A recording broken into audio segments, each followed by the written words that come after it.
Certainly glad to welcome you here, and thank you for choosing to come here to together think about Flannery O'Connor, who is actually one of the most influential writers in my experience, and my experience has been a lot longer than your experience, just because of my years of living. And we have some more people joining us. Please feel free to come in. Please feel free. And for those in the back, I hope you don't fall asleep just because you're on comfortable seats. So, but if you do, that's also a good thing to do. So I owe a considerable debt to Flannery O'Connor because she is the one that actually was the subject of my dissertation. So it was it's a gift for me to have been able to live with her life and experience and writings for these many years. And of course I got my degree many years ago. You would say back in the Middle Ages, actually. It's been that long, kind of thing. And so a word about my reason for choosing Flannery O'Connor for my dissertation. It's a very odd reason. I tell you, it's not a good way to go about choosing your dissertation topic, but I did it. So I was in a senior seminar, I should say a graduate seminar. I was in a graduate seminar, and we were having a paper on one of O'Connor's short stories. And I had not read a lot of her short stories. We had in our teaching syllabus, I was teaching at the freshman, sophomore English level. I forget, well, it was probably a freshman course during that time.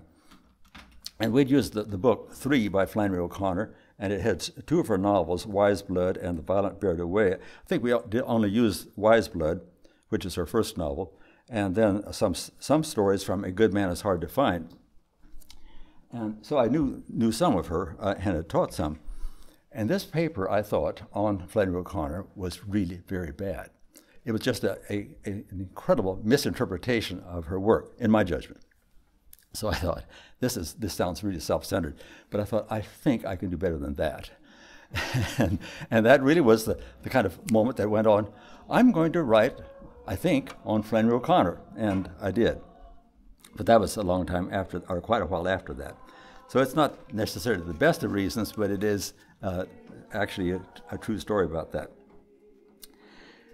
So I'm still finding things out about Flannery O'Connor, but I did not have a lot of background in her, had never gone to her birthplace, never gone to her home where she lived much of her life, and had experienced her stories, but at that point, her letters had not been published. So, and the letters were a great source, as you heard, I think, last night from G.C., a great source of inspiration to him and certainly to me, and I'll tell you more about that later on. She was born in Savannah, Georgia. She's deeply Georgian, deeply Southern, so it's kind of surprising. Here I am, I'm a Midwestern, even though we've lived in Pennsylvania. I've lived in Pennsylvania for many years, far more than I've lived anywhere else. I'm still deeply Kansan.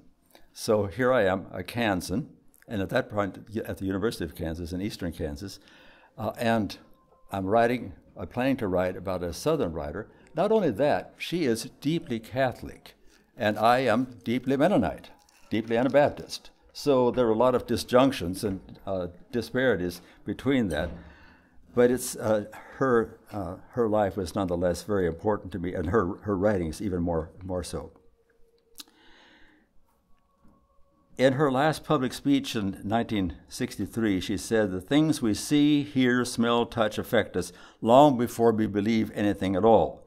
She says further, "The South impresses its image on the Southerners, on the Southern writer the moment he is able to distinguish one sound from another.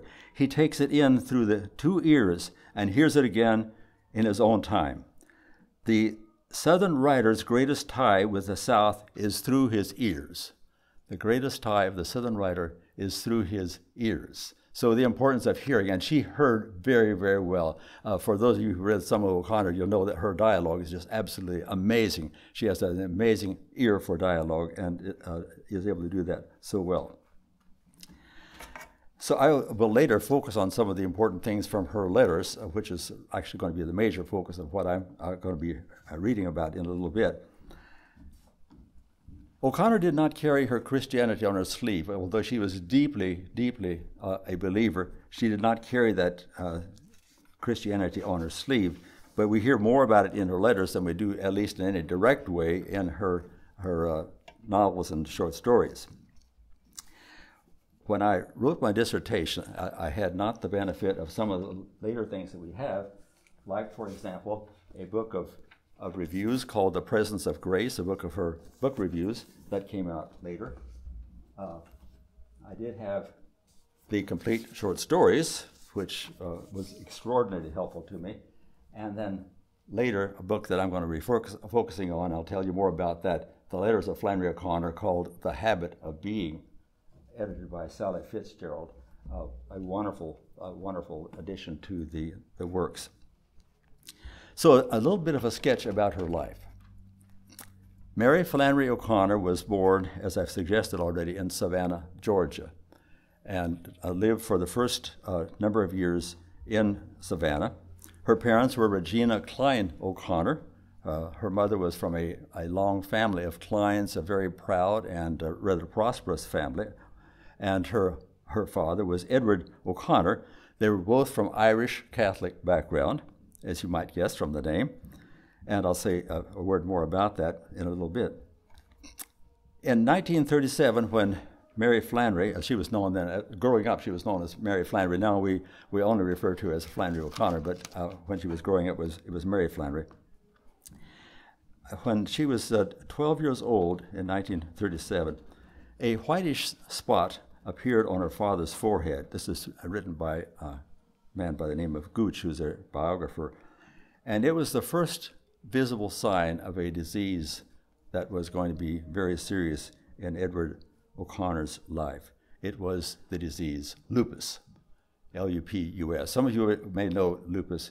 It's an autoimmune disease, much in the same family as rheumatoid arthritis, as multiple sclerosis, that kind of family diseases, where the body is attacking itself.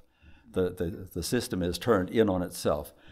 And so this was the first sign of his lupus. That was in 1937. In 1941, when Ed O'Connor was just 45, he died of lupus. And that's made a major impact on Mary Flannery because she was very close to her father. She was an only child, and apparently much closer to her father than to her mother, and so it was a major loss to her. And later, the fact that he had lupus was very important in her own self-understanding. So when she was a young person, she went, well, let me just say a few things about her school background, and then we'll get more directly to the precise subject of the paper. I just want to give you a bit of a sketch of her background in terms of both her parents and her own writing. She went to high school in Milledgeville, Georgia, where she moved with her mother, well, actually with her parents, after they left Savannah. Her father being ill, they went back to Milledgeville, where the Klein family was from, and they had a house there as well in the city. And she went to high school there, and then went to what was then Georgia State College for Women. It's now a co-ed college, but then it was a college for women. And so she graduated there in the social sciences, which is interesting because she had a rather low regard for the social sciences in terms of her discipline. She went then to the University of Iowa and was going to be a journalist. She enrolled as a journalist. And Paul Engel, whom I've heard, who headed up the writers' workshop in Iowa, University of Iowa, and actually not only headed up, he started the writers' workshop at the University of Iowa. He has a very funny story about the first time that Mary Flannery, she was going to be moving to be called Flannery, came to his office, and she spoke in this deep Southern drawl. He could not understand her. He simply could not understand her. So he feigned that it was hard of hearing, and he asked her to write it down. And she, according to Paul Engel, she said, "I'm in journalism. I hate it. I'm a writer." And so she left journalism and got into the creative writing program with Paul Engel, and of course was one of their star students. She went later to did 2 years there in her master's program MFA program, and then went to New York, later went to Connecticut with her friends, the Fitzgeralds, and then found that when she was typing that she had a heaviness in her arms, and she couldn't type well. And Sally Fitzgerald, her good friend, insisted that she go to the doctor, and and so she went back home to Milledgeville to her mother. They had a farm in the country, which you ought to visit. If you have a chance to get to Milledgeville, Georgia, be sure to visit the O'Connor place. It's a very helpful insight into where she was living and writing for most of her life, most of the rest of her short life. So against what she had planned to do, having lived in New York and then in Connecticut, she lived most of her adult life then in Milledgeville, her home. It's an unpretentious place. It's not one of those big country mansions that you might think of if you've seen Gone with the Wind or something like that. It's not that kind of place at all, but it is a good place to get some sense of who she was as she was writing there. Well, I'm going to leave that part and go then to the letters, which, as I said, were later published. I did not have them when I was writing my dissertation, but were later published. And I'll tell you a word about this. So I was with one of my colleagues in London, and we had taken a group of students, 30-some students or however many it was. We took for a January term in London. And I took this book along because I was going to read it in the evenings and nights when we were away from students. So I had a chance to do this. We were with the students all day long for this 3-week course. It was an absolutely powerful experience for me to read this. I was interested in our speaker last evening who was speaking about the importance of this work for him. It certainly has been that for me. So I begin now with more formally my work on this particular one. Having now the perspective of over a half-century, we may say it is appropriate to reflect on O'Connor's letters as an unassuming but accurate type of spiritual autobiography. Flannery O'Connor herself, in her usual self-effacing manner, thought there would be no biography. Her work would stand by itself. As for biographies, she writes, there won't be any biographies of me because, for only one reason, lives spent between the house and the chicken yard do not make exciting copy. Well, actually, there have been at least 2 full-length biographies, but she thought there wouldn't be biographies about her. And then I'll go on to say, if stories and essays left any question, her reviews and letters make absolutely clear that her life was only apparently limited by her view from the backyard. Her inner life, despite its external constrictions, was impressively rich and varied. Central to O'Connor's life and writing was her Christian faith. Although she never swerved from her orthodox beliefs, her faith, as revealed in her letters, was rigorous, intelligent, and unsentimental. My purpose here is to explore several aspects of her faith as suggested by her letters, not to apply this material directly to her fiction, but on occasion she herself expressed concern with the use of misuse of biographical detail. She was quite chary about her life being interpreted into her fiction, so she really wanted it to stand by itself and did not want it to, that kind of thing. So I think that was one of the reasons that the letters were not withheld, or were withheld. I should say that I had read a few of her letters when I was getting ready for the dissertation. A few of her letters had been published, but this large volume of letters had not been collected, so most of them were not available for the public, and they only had been released after her death. Now back to my paper. She said, on occasion she herself expressed her concern with the misuse of biographical detail. Although I'm a Catholic writer, she said, I don't care to get labeled as such in the popular sense of it, as it is assumed that you have some religious axe to grind. Despite her concern, however, her fiction has often been read in this limiting way, both by those who applauded and those who deplored her views, that is, her religious views. Leaving aside the question of the fiction, at least for this moment, although I'm glad to talk about fiction if you'd like to talk about that later in the time that we'll have afterward, Leaving aside the question of the fiction, one discovers in her letters a deep, profound commitment to the Christian faith as embodied in the Catholic Church. She writes, "I take the dogmas of the Church literally." She wrote in her first letter to Cecil Dawkins, a person with whom she would have a continuing correspondence. Dogma, O'Connor wrote in a later letter to her, is the guardian of mystery. Dogma is the guardian of mystery. The doctrines are spiritually significant in ways that we cannot fathom.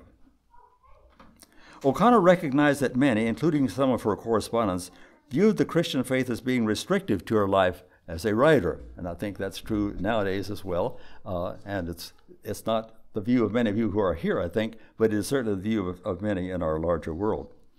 From her perspective, the faith was essential and liberating, freeing her to write. From a letter, she writes, "For the fiction writer, to believe nothing is to see nothing. However, I don't write to bring anybody a message. As you yourself know, this is not the purpose of the novelist." So it's not that she's writing to bring a message, to be, preaching. One writer has called her work tricky tracts. Well, that's pretty dismissive, and is certainly not what she was about. Repeatedly, she asserted her complete acceptance of the central doctrines of the incarnation and redemption, recognizing, of course, that many who consider themselves Christian held rather differing views than what she accepted. In 1963, after she returned from a symposium on religion and art at Sweetbriar College, she wrote to her good friends Sally and Robert Fitzgerald, whom I've mentioned. She said, "Boy, do I have a stomach full of liberal religion. The devil had his day here," speaking about her time there. While she deplored the liberalism which denied or downplayed the supernatural aspect of the faith, she also turned her sharp gaze on the anti-intellectualism of many within the church. In one of her most biting comments about the church audience, she wrote her long-term friend Betty Hester. By the way, in the collected letters, for those, and if you have dipped into those, she is known only as A, for anonymous, because her name was not released until after Betty Hester's death. That was by request and design. But there were a lot of the letters to A, and they're some of the most profound letters about religion, and ones that I'll be quoting more than any other single set of letters. They're not a set of letters, but as they're sprinkled throughout this collection.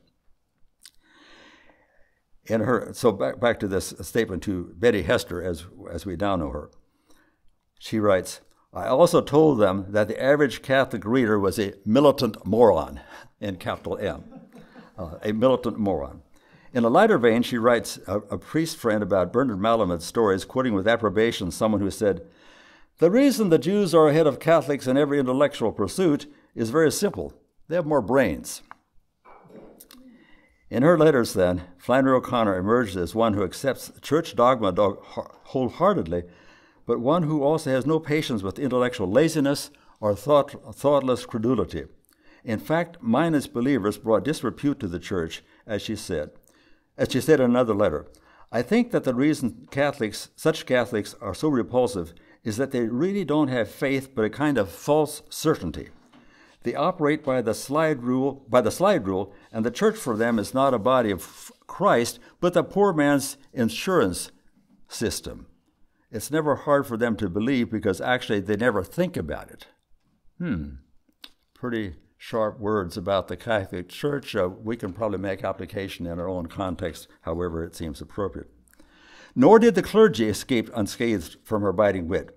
On one occasion, she quoted with evident gusto the word of one who said he became interested in the church because, quote, "the sermons were so horrible that he knew there must be something else there to make the people come." End quote. Weak sermons did not invalidate the faith for her, of course, but neither was shabbiness excused as being inconsequential. Thoughtlessness often expressed itself in pious religious phraseology tattered from repeated usage by generations of pious people who knew all the right words, but whose intellect is disengaged from the idea. And by the way, in her short stories, you will find some of those cliches. And when you find those cliches, look out, because they're going to be unmasked, and the person is going to be shown for being have a kind of superficial acceptance without really understanding or believing much of it himself or herself. Always she mistrusted glibness in religion, whether in herself or others. To Marriott Lee, a friendly antagonist, she wrote acknowledging her own, quote, inadequate, unquote, discussion of religious mystery. And she says, I doubtless hate pious religious language worse than you do because I believe the reality it hides. O'Connor's letters, which address religious issues, reveal a mind fully engaged with the complexities of those issues. Whether she was addressing questioners outside the church or believers within, her mind was relentlessly honest. To Father John McCowan, she wrote, I wish we could hear more preaching about the harm we do from the things we do not face and from the questions we give instant answers to. She's got caps on instant answers. And from the questions we give instant answers to. None of these poor children, speaking of young people, none of these poor children want instant answers, and they're right. Pious religious cliches and instant answers concocted from a broth of pious sentimentality led, she believed, to vapid Catholicism, that's her term, vapid Catholicism, which had limited power to influence or change people and had better be discarded along with one's baby teeth. O'Connor's recently published book reviews, they were recently published when I first was writing on this, make clear her own effort to have her mind challenged by a wide range of writers from Teilhard de Chardin to Karl Barth, from Francois Mauriac to Wyndham Lewis. Clearly, O'Connor was, as she wrote in her first letter to Betty Hester, quote, a Catholic peculiarly possessed of the modern consciousness. She knew what was happening in the world, and she knew what was happening in the world of literature and the arts. And you can read this to see that the intellectual content that's there. Perhaps more consistently than any other sequence of letters, her thoughtful letters to Hester, Betty Hester, reflect a keen awareness of the problems of belief in a world which basically does not accept the Christocentric view of life. And I think all of you people know that here, but we sometimes forget it in this kind of context that the Christocentric view of life is not commonly held. This is peculiar. This is unusual. This is not the standard. A genuinely Christocentric view of life. At times in her letters on religious questions, she was direct and combative. Often she was quiet and probing. Always she respected the person to whom she was writing, although she might thoroughly disagree with his or her intellectual position. Although her correspondence with him was limited, some of her most sensitive letters on matters of faith in the modern world are addressed to an Alfred Korn, a young poet apparently too shy to speak to her after an English class which she had addressed. By the way, years later, I spoke with Alfred Korn. He was at a conference. He was by that time no longer a young kid, a college kid. He was a professor himself. It was interesting to speak to him at a conference in Milledgeville, Georgia. In her first letter to him, that is to Alfred Korn, concerning his questions, she urges him to consider that God is larger than the intellectual categories which humans try to set up to contain him. At the same time, she writes, quote, don't think that you have to abandon reason to be a Christian. In fact, she says, the Christian faith will give a place from which to evaluate and critique the worldviews to which one is exposed in college. Don't look for final answers, but for different questions. What kept me, this is a quotation from her, what kept me a skeptic in college, she writes, was precisely my Christian faith. It always said, wait, don't bite on this, get a wider picture, continue to read. And I must tell you, over my years in college teaching, I read that quotation many times because it's so important. Skepticism does not mean that you're a non-believer. Skepticism is not sin.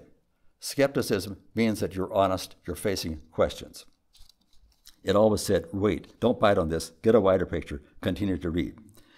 In a later letter to Mr. Korn, she draws some comparisons between Catholicism and Protestantism, particularly modern liberal Protestantism, which lacks, she thought, concreteness and depth.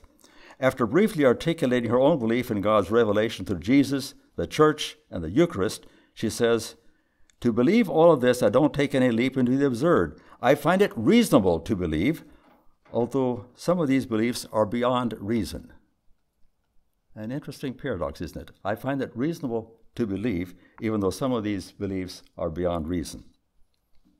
Without embarrassment, she accepted the mystery of revelation, at the same time refusing to denigrate the importance of the intellect.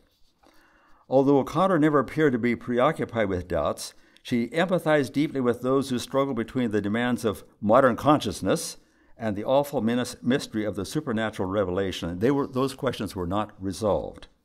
And she writes, I think there is no suffering greater than that which is caused by the doubts of those who want to believe.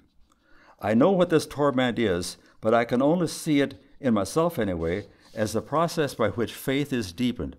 A faith that just accepts is a child's faith. It's all right for children, but eventually you have to grow religiously as every other way, although some never do.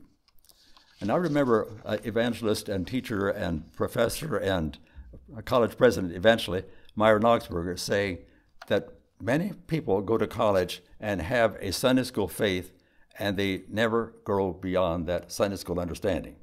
And by that he meant nothing wrong with Sunday school, but with the idea that we never grow to another level of depth and questioning and commitment. Some did come to the faith, and O'Connor delighted when, after long consideration, her friend Betty Hester entered the church. When Hester later left the church, O'Connor was saddened, though never scornful of her decision. She writes, I don't think any the less of you outside of the church than in, but what is painful is the realization that this means a narrowing of life for you and a lessening of the desire for life. I don't suspect that Betty Hester wanted to hear that, but that's what she said. It wasn't that it was Betty Hester thought she needed to leave it to have a widening sense of life, and she thought, no, it's drawing it down. In O'Connor's view, Hester relied too heavily on her emotional reactions rather than on her will and mind. To another friend she had written, perhaps feeling belief is not always an illusion, but I imagine it is most of the time. Feeling belief is not always an illusion, but I imagine it is most of the time. In a letter written to Hester 6 years earlier, soon after the beginning of their correspondence, she had written, leaving the incarnation aside, that is the incarnation of Jesus, the very notion of God's existence is not emotionally satisfactory for great numbers of people, which does not mean that God ceases to exist. The truth does not change according to our ability to stomach it emotionally. Fifth line. Flannery O'Connor could feel deeply and did, but she believed that emotions had little to do with the foundations of faith. In a review of the writings of Edith Stein, she commented, the spiritual writings are very impressive, being the type of spirituality that is based on thought rather than emotion. Although some of the fundamentalist Christians whom she depicted in her stories sought an emotion-charged salvation, O'Connor believed the act of grace to be quite distinct from emotion.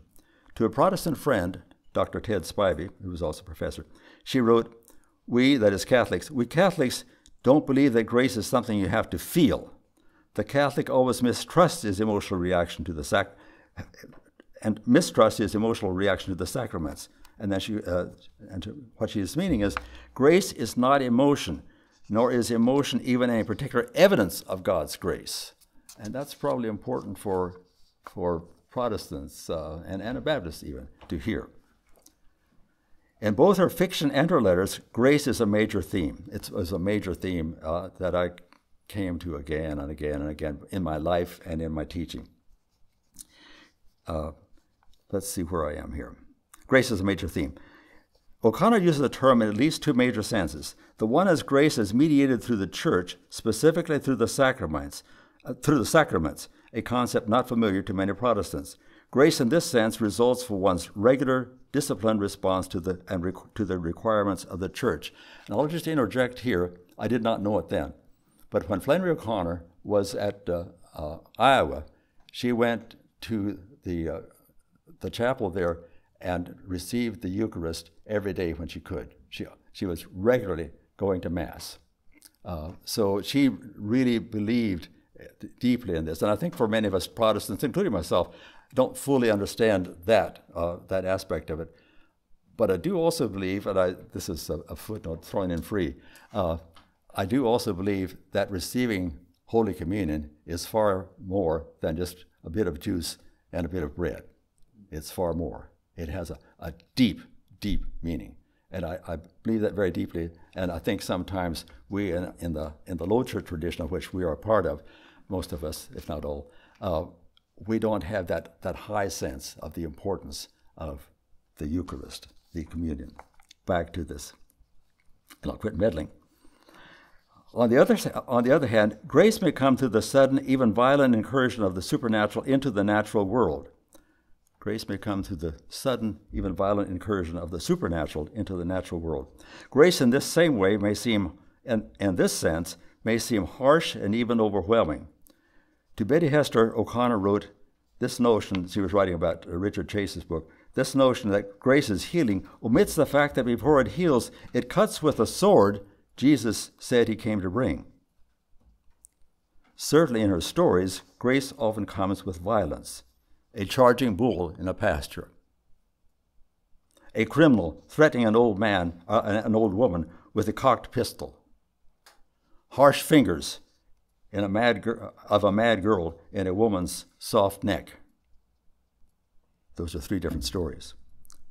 The violent bear it away. Grace of this type is not sought. In fact, it is often resisted. And O'Connor writes, all human nature vigorously resists grace because grace changes us, and the change is painful, and the change is painful. Grace is mysterious, powerful, inexplicable. In a review of an autobiography by Elizabeth Vanden, O'Connor observed she, that is Vanden, fell into the church in one of those conversions for which there is no logical explanation except grace. Grace changes people, though not in ways which can be predicted. One may wonder whether O'Connor viewed the lupus with which she had to cope through most of her writing career as being in some inscrutable way linked to God's grace. She apparently saw the illness primarily in its human dimensions, particularly the pain and the physical limitations which it brought. If she tried to sort out the reasons for her suffering, the letters do not give any clear indication of that introspection. O'Connor's comments on her own illness were often humorous, sometimes merely descriptive, occasionally philosophical, almost never self-pitying. She did on a few rare occasions reflect on her correspondence on her extended illness. Apparently, she had at one point received a letter from her devout Christian friend, Janet McCain, about the value of suffering. In her response, rather characteristically, she moves from the subjective personal experience to the nature of the church and writes, I don't much agree with you and your friend, the nun, about suffering teaching you much about redemption. You learn about the redemption simply from listening to what the church teaches about it and then following it to its logical conclusion. This observation was written less than a year before her death. In a letter written to Betty Hester in 1956, she became more personal. I have never been anywhere but sick. In a sense, sickness is a place. More instructive than than a long trip to Europe. And it's always a place where there's no company, where nobody can follow. Sickness before death is a very appropriate thing, and I think that those who don't have it miss one of God's mercies. Or she could have said God's grace. These meditative reflections on the meaning of her illness are rare. More characteristic is her lamenting that she has accepted another speaking engagement and now she must transport herself on 4 legs, 2 of them aluminum, in an uncongenial, unfamiliar environment. Because she had to use crutches quite a bit in her later years. And I didn't say this, I think, but she died at age 39, much too young, we would say. As O'Connor knew only too well, the medications which she took only controlled, they did not cure the lupus with which she struggled. She apparently accepted the incurable nature of the disease as inevitable, though naturally undesirable. A few people, particularly an aunt, wanted her to go to Lourdes to take the bath, in quotation marks, a prospect which frankly was distasteful to her. Supposedly when you took the bath, it was a place where a miracle might happen. You might be healed there in France. Although she later reluctantly changed her mind, O'Connor wrote to Betty Hester about the Lourdes experience. I'm going as a pilgrim, not a patient. I'm one of those people who could die for his religion easier than take a bath for it. She neither desired nor expected a miracle there, and only took the bath, she said, to please Mrs. Sally Fitzgerald, whom she loved dearly. By the way, I found out much, much later that Sally Fitzgerald finally told Flannery O'Connor that she had lupus. She had been told that she has arthritis, and she was just suffering from arthritic pain. And so she finally told her one time when she was down in Milledgeville visiting her, she told her, no, you don't have arthritis, you have lupus. And of course, it hit her like a knife, but she always thanked Fitzgerald for telling her that, because she, of course, knew that's what her father's last illness was. Now back to this. She said to please Mrs. Sally Fitzgerald, whom she accused of being, quote, having a hyperthyroid moral imagination on the subject. She could be acerbic even to her friends on the subject, a charge which Mrs. Fitzgerald understandably denies. Although O'Connor no doubt believed that God could perform a miracle on her behalf, she seemed somewhat embarrassed by the business and was obviously relieved when it was finished that her business of going to Lourdes and going to the bath. In a later letter to Elizabeth Bishop, O'Connor did admit that Lourdes was not as bad as I expected it to be. I saw nothing but peasants and was very conscious of the distinct odor of the crowd. The supernatural as a fact is there, but it displaces nothing natural except maybe those germs. The only answer to prayer, she was to say later, her prayers there at the bath, may have been renewed progress on her novel, The Violent Bear It Away, a work which had been a source of repeated frustrations for her. Flannery O'Connor's faith during her long illness and repeated hospitalizations was undramatic and unwavering. Never one to flaunt her problems or success, she could write to a correspondent for months without that person's awareness of O'Connor's chronic illness. When she did mention the problem, she tended to dismiss it quickly. A few months before her death, though, she said in one of her poignant lines, she wrote to Louise Abbott, quote, prayers requested, I'm sick of being sick. Her brief comment, written in a postscript, is characteristic of both her honor and her honesty and her piety, a piety which, however, she expressed reservedly, lest it degenerate into sentimental religious drivel. Sentimentality one would have expected her to shun, but the reader of O'Connor's letters may be surprised by the evidence of a personal humility not necessarily anticipated in the author of such hard-hitting fiction. To Janet McCain she wrote, I do pray for you, but in a fashion which may not be a very good one. I am not a good prayer. I don't have a gift for it. My type of spirituality is almost entirely shut mouth. And to Betty Hester, who seemed to have a need for emotional religious experience, O'Connor admitted, I have almost no capacity for worship. What I have is the knowledge that it is my duty to worship, and worship only what I believe to be true. I have that hard, intellectual, deeply committed faith. O'Connor had an unusual capacity to join a strong intellectual grasp of the faith with a disarming personal modesty, a modesty which one perceives to be a genuine humility.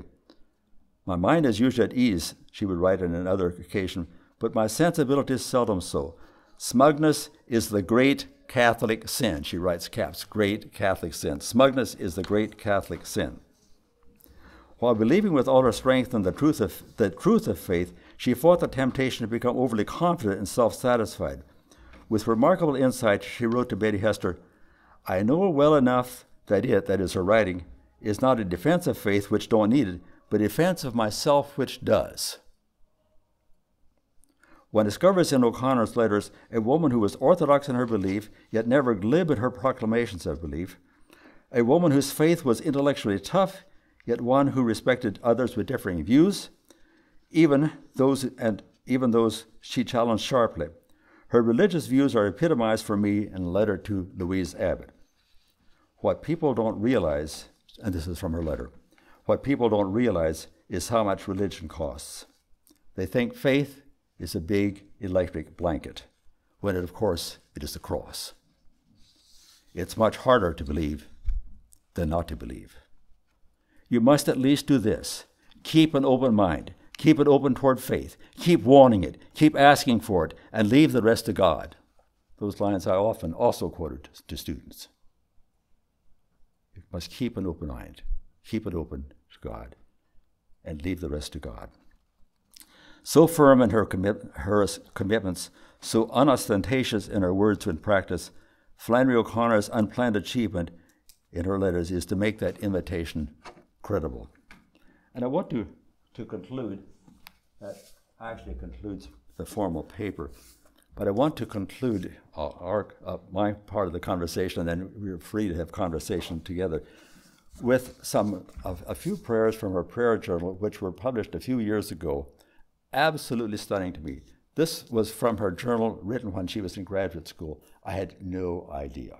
I would never have guessed that in graduate school, she went to graduate school, of course, before I did. She's considerably older than I.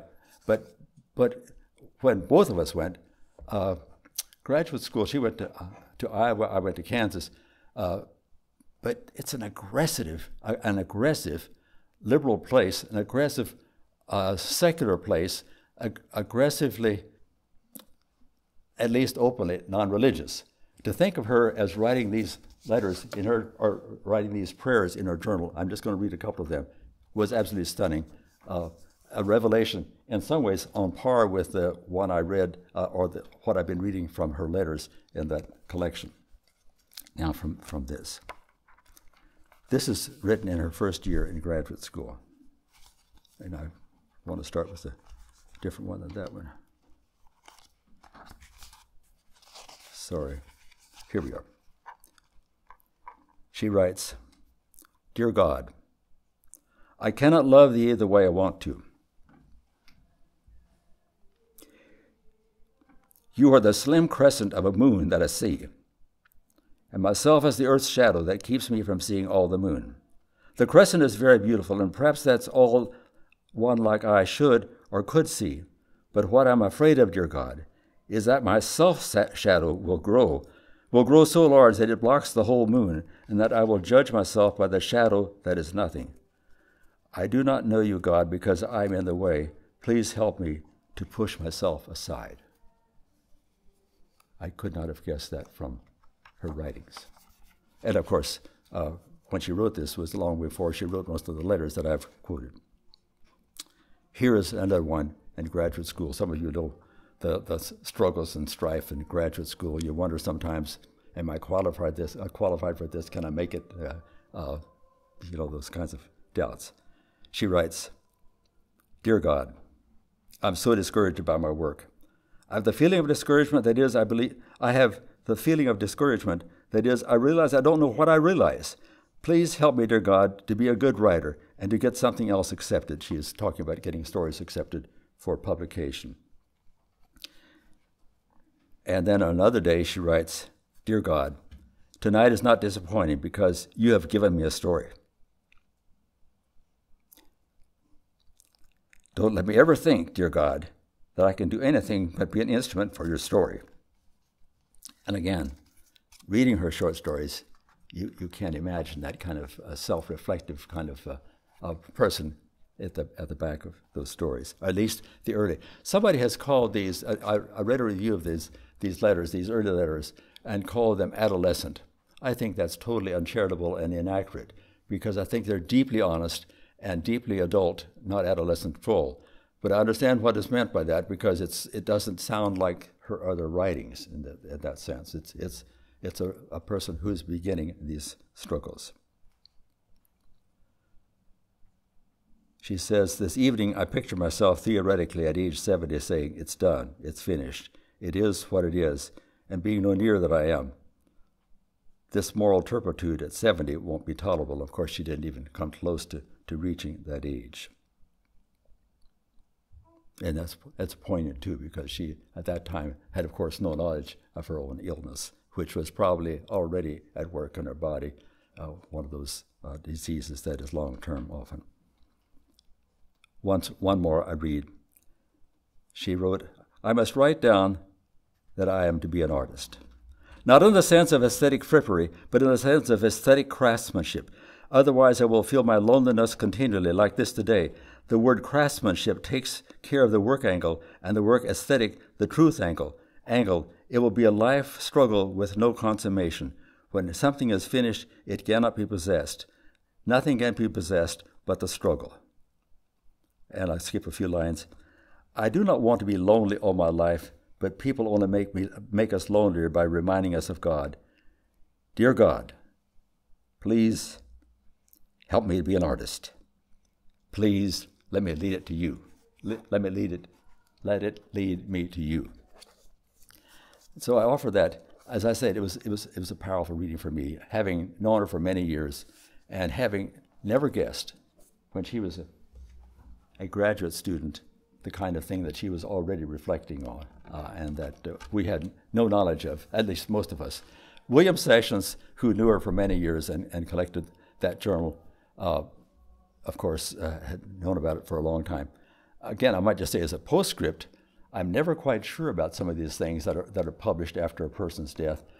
I don't know that O'Connor would have wanted them published. I rather doubt that she would have. I don't know that she deliberately said that they were not to be published, but I don't think that she ever expected that they would be published. That's my guess. Well, that's enough. I'd be glad for anything at all that you have. You're welcome.